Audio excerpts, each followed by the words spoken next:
Ukraine और रूस के विवाद में भारत से एमबीबीएस की पढ़ाई करने गए कई छात्र फंसे हुए हैं। हालांकि भारत सरकार ने ऑपरेशन गंगा के तहत वहां से छात्रों को लाने का काम शुरू कर दिया है, लेकिन अभी भी बड़ी संख्या में लोग अपने वतन आने की राह देख रहे हैं। इसमें गोंडा जिले के करनैलगंज क्षेत्र का छात्र सुयश गुप्ता भी यूक्रेन में हो रही बमबारी के बीच यूक्रेन की राजधानी कीव में फंसा हुआ है, जिसे लेकर उनके परिजन काफी आशंकित हैं। जब तक यह छात्र अपने घर नहीं पहुंचता, तब तक उनके परिजन काफी सहमे हुए हैं और सरकार से उम्मीद लगाए हैं कि जल्द ही उनका बेटा वतन वापसी करेगा। मेरा बच्चा यूक्रेन में है, वो कीव में फंसा हुआ है और वहाँ पे बमबारी की आवाज़ आ रही है, उससे वो भयभीत है। वो दिन में तो फ्लैट में रहता है और रात में बंकर में जाके छुप जाता है जी। उसका नाम सुयश गुप्ता है, उसके साथी भी हैं वहाँ पे। आपके बच्चे से बात हुई, क्या बता रहा था, क्या हालात है वहाँ के? वो बता रहा था वो भयभीत है, वो कुछ बता नहीं पा रहा है। कह रहा है मम्मी मैं अभी तो मैं वहाँ सुरक्षित हूँ, लेकिन मैं वहाँ से निकलना चाहता हूँ। और वो निकलने की कोशिश, आज वो बस में बैठा है। तो आप सरकार से क्या अपील करना चाह रहे हैं? हम अपने बच्चे को वहाँ से सुरक्षित वापस लाना चाह रहे हैं।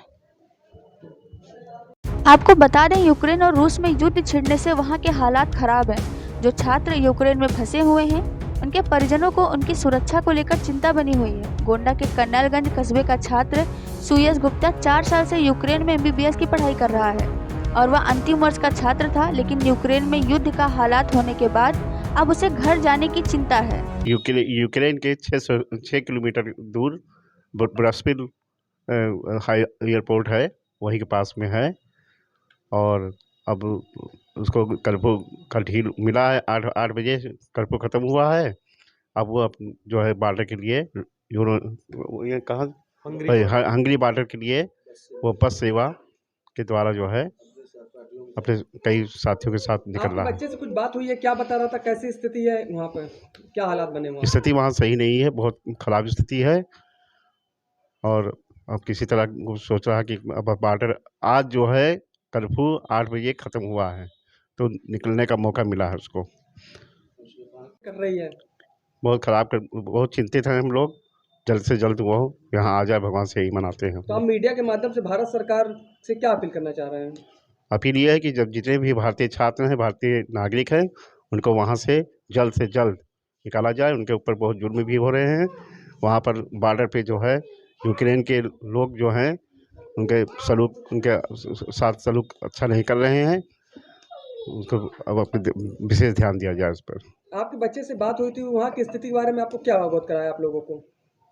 अब वहाँ कर्फ्यू लगा हुआ, निकलने देते नहीं है वहाँ पर। हाँ, बमबारी यानी वहाँ पर तो नहीं ज़्यादा है, लेकिन 8-10 किलोमीटर दूर पर जो है आवाज़ आती है उनको। जैसा कि घर वालों ने बताया कि सुयश अपने साथियों के साथ बंकर में रात बिता रहा है और वहां से हंगरी जाने की तैयारी में है, लेकिन स्थिति खराब होने के कारण अभी भी वह यूक्रेन की राजधानी कीव में ही फंसा हुआ है। ऐसे में सुयश गुप्ता के परिजनों को डर सता रहा है कि युद्ध की स्थिति में वो कैसे वहां से निकल पाए। जी, मेरा नाम कौतुक गुप्ता है और मेरा भतीजा है, मैं उसका चाचा हूँ। आपका बच्चा कहाँ फंसा, उसकी क्या स्थिति है इस समय?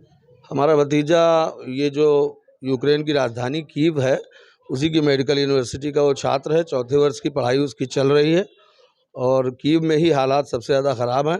जितनी बार भी मेरी उसकी बात हुई है, वो अपनी बिल्डिंग के नीचे बने एक तहखाने या बंकर में अपने सहपाठियों के साथ शरण ले लेता है, छिप जाता है और बड़ी ही मुश्किल हालात हैं, डरा हुआ भी है।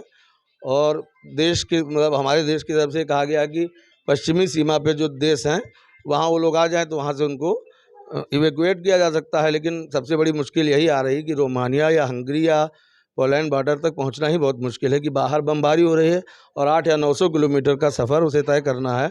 और ऐसी परिस्थितियों में जहां वो है वहां भी उसे असुरक्षित है और ट्रैवलिंग करने में भी बहुत ही खतरनाक स्थिति है। तो ये सारी वहाँ की हालात हैं भैया।